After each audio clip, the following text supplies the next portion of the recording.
Acting President Duncan, fellow Lions and guests, it's my pleasure today to introduce Amy Renfranz, who is here from the Cowlitz Economic Development Council, CEDC. She's new to our community. She's come from far, far away, Pahokee, Florida, which is on the banks of Lake Okeechobee. She was telling me about chewing sugar cane.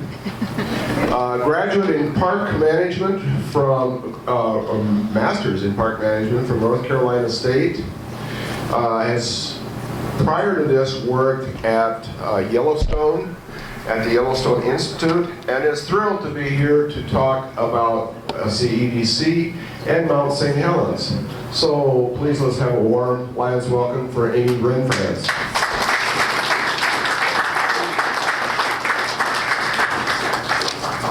Oh, no, that's from the video. Well, thank you everyone for having me here today. I am new to the community. I've been here for 4 months now, and I have to say I am so impressed with the Lions Club clubs in the surrounding area. I've been going to the concerts at the lake on Thursdays, and last week I actually volunteered with the Castle Rock Lions on Thursday at the food bank, and thank you so much for the work that you do. My history with the Lions Club actually goes back to Florida, where I wouldn't have been able to go to college if it hadn't been for a Lions Club and Kawana's scholarship. So I wasn't appreciative enough as a 17-year-old, so I thank you now, I really do. Thank you. So, by show of hands, how many of you were in the Longview area on May 18th, 1980? 95% of the room, 99% of the room. So, along with that memory goes the memories of Mount St. Helens before the eruption, right? I'm sure many of you, like so many of the others that I've heard from, remember Spirit Lake and being there with your families, being at the Y camp, and all of the positive memories of Mount St. Helens before the eruption. Then you remember it during.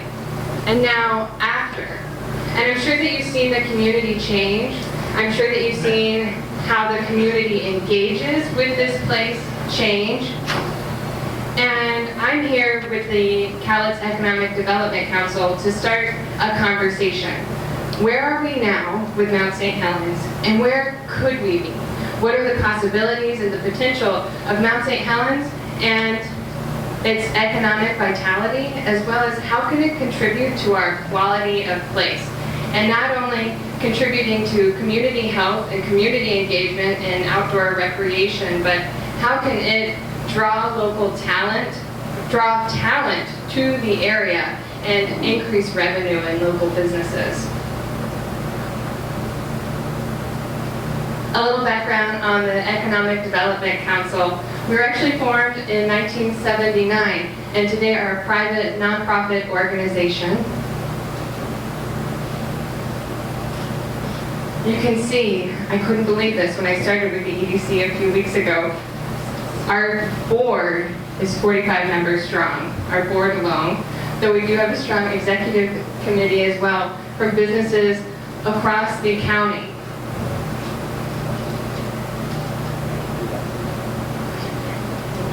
I'll give you a picture. That's the wrong one. This one. She's sweet. In 2010, we developed a new strategic plan that incorporates 3 major goals. The first 2 are kind of typical economic development strategies. The first to ensure adequate sites and infrastructure to attract new businesses to Cowlitz County, as well as raise awareness of economic development opportunities in Cowlitz County. The third, though, is a little different, to promote and enhance quality of lakes. You can see it here. Before 2010, with this new strategic plan, we were focused on economic development the way it was seen in years previous, in drawing industry and manufacturing to Cowlitz County. After 2010, with our new strategic plan, we realized that we couldn't just focus on industry and manufacturing, that we had to focus on the community as a whole, and this idea of quality of place. So also coming into the picture, healthcare, education, and quality of place having to do with the full community, including Mount St. Helens. Before we move to how the forests benefit us and play into quality of place, I want to point out a few things, or at least one thing on your tables. This is the 2015 report card for Cowlitz County, published by Pathways 2020, or at least Pathways 2020 is one of the organizations involved in trying to determine where we are as a community and community health and economy. This report card is published every year. Did any of you attend a report card big event? A few of you are shaking your head. It's a great way to be able to assess where we are, where we've been, and where we need to focus our efforts on. So this report card, which there's a little snippet of it on each one of your tables, but you can go online to find more information about community health, community economy, and education as well. So these things in the report card are more obvious links to community health and quality of place, education and healthcare. So why focus on forests and outdoor recreation from an economic development standpoint? That was my question when I took the job. Why are we focusing on this? Well, you can see over 60% of the people in Washington participate in outdoor recreation activities. 60%. By having outdoor recreation opportunities, we could attract talent to the area, as well as contribute to our own quality of life by being able to exercise and be outdoors. Of course, there are the benefits of clean water and wildlife habitat, but as well as this one, forests provide jobs to about 1 million U.S. forest products workers. Outdoor recreation in Washington alone generates $22.5 billion in consumer spending and 227,000 direct Washington jobs. Where does Mount St. Helens fit into this? That's one thing that we're trying to assess. And can it be even more than that? So why am I standing? Why am I standing here and how did the stars collide for this type of job to be offered by the Economic Development Council? It has everything to do with the Forest Service. In August of 2011, so the year after the EDC decided to focus more on quality of place, the Forest Service as well was issuing a pilot program called Valued Places. The Forest Service itself wanted to start engaging in the community more. And the Forest Service at Mount St. Helens decided to fund a position in economic development in the county. So the forces collide to create this position, Community Engagement and Events Coordinator. And so I am here to start asking the questions and to look for the future of what can we do, how can we engage the community, how can we make the most out of this incredible resource. I think we can all say that Mount St. Helens before the eruption was incredibly important to the local area, to the economy in the local area. Is it now? Is there still potential there and possibility? I see a lot of shaking heads, and I would love to start those conversations with you all. Yeah, I like that one. So my goals are to increase economic growth in tourism and local communities, focus on building relationships in communities around Mount St. Helens, and increase community involvement and sense of ownership in monument events and activities. And knowing that I'm here speaking to the Lions Club and how involved you are in volunteer projects, I want to focus on this last one, involvement in monument activities.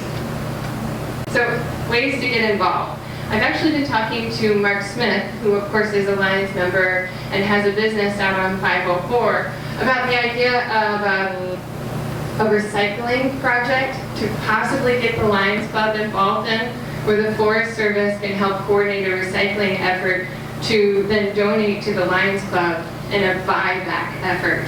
So You might be hearing from me in the future about the possibility of this to help start using that recycling to possibly fund a scholarship through the Lions Club. It's an exciting possibility. Recycling. Another opportunity is with the Mount St. Helens Institute. So you actually have a Mount St. Helens Institute brochure on your table. The Institute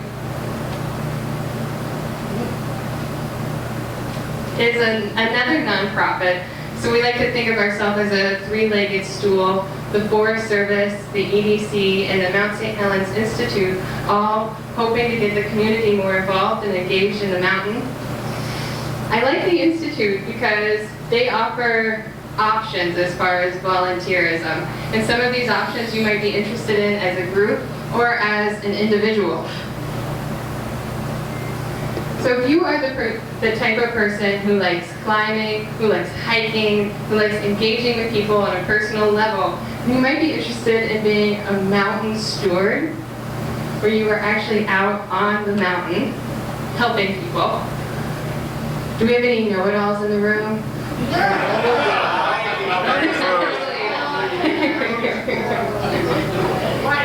Nobody pointed at themselves. Nobody point. Actually, there were a few people pointing to themselves. The Mount St. Helens Institute works with the Forest Service to also provide an opportunity for volcano volunteers. So you're actually out there educating the public on Mount St. Helens and any different perspectives. So from a cultural perspective of helping the newer generation remember what the mountain looked like beforehand, to geological or biological perspectives on Mount St. Helens. So, mountain stewards, let's click through. Mountain stewards do solo roving, so you're out on the trail with a radio, communicating to the Forest Service things that you're seeing or ways that you're helping people and assisting groups. The training for mountain stewards usually takes place in early June, so you've got almost a year to kind of ruminate on the idea and to get in shape to be a mountain steward. I know I would be too. Also, the preferred commitment. So the Mount St. Helens Institute is looking for a long commitment. So 6 days, hopefully a year, you'd be able to commit to being a Mount St. Helens mountain steward and being out on the mountain. Here are our mountain stewards, all in red, assisting with the climb up the mountain. They are roving every weekend, helping. I don't know if any of you have ever gone for a hike unprepared, but it does happen occasionally. And the mountain stewards are there with their backpacks full of extra gear to lend out to people. And here they are in the red hats, assisting hikers with a guided climb as well. Volcano volunteers, so this is education and interpretation. The information kings and queens. Training dates for volcano volunteers are usually late April and mid-June. And the preferred commitment is to be able to say, okay, 12 days out of the season, I'm going to be out educating guests and possibly working at the visitor centers. One great thing as a volcano volunteer is that you get to attend the training that all of the rangers go to. So you get to learn on an expert level about your mountain. And then you actually get to go out and talk to people about it. You're one of the volunteers out on the deck of Johnston Ridge Observatory, and then these volunteers working the desk at Johnston Ridge Observatory. Ooh, one great benefit of being a volunteer at Mount St. Helens is that you get housing on the mountain. So on the north side, on our side, on 504, there is a bunkhouse, yurts, bathrooms. And on the south side, there's actually a 3-bedroom house as well for you to stay on, both with gorgeous views of the mountain. I mean, look at this. This is the view of from the volunteer bunkhouse on Mount St. Helens. This is the Pine Creek Volunteer House.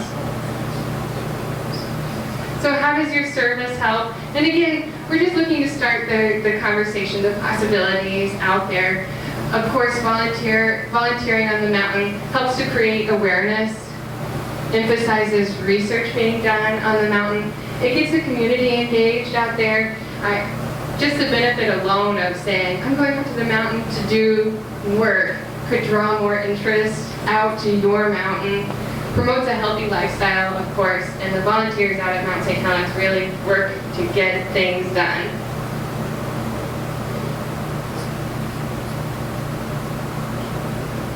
The 2013 volunteer impact, look at this, Mountain Stewards donated 2,000 hours worth of time in 1 year to the mountain. The volcano volunteers 3,200 hours of time to educating the public about their mountain, the mountain in their backyard. So one thing when I took a look at these numbers that really caused my jaw to drop is that of all those volunteer hours, only about 20 of them were from Cowlitz County.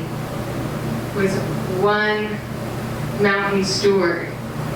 So that really made me start asking the same questions I want us to start asking as a group here in Cowlitz County. What is keeping us from the mountain in our backyard and from engaging in that beautiful place, which is just an hour away? And if you're interested, then looking for opportunities to possibly get involved, thinking about the possibilities and the potential. So what to do now? Start the conversation.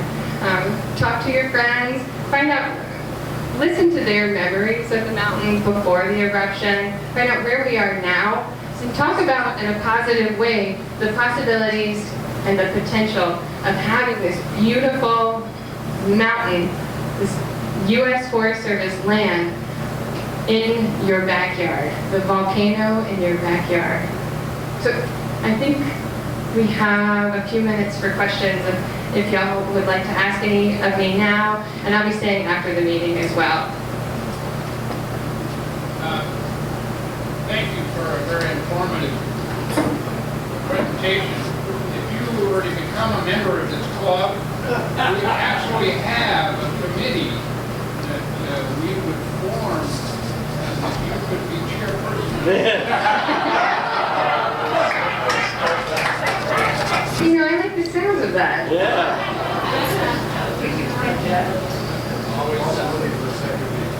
A little while back, they were talking about the possibility of making it a national park. There was talk about the national monument becoming a national park, and it was decided to keep the monument under U.S. Forest Service direction. So, and that is there to stay. You'll still hear talk about it, but I think the important thing is that was looked into. Now let's step forward with what we've got and work towards a better future. Any other questions? Okay, well, feel free to come talk with me after the meeting. I also do have a sign-up sheet if you're interested in learning more about volunteer opportunities now through Mount St. Helens Institute. I would love to talk with you. Thank you again for having me.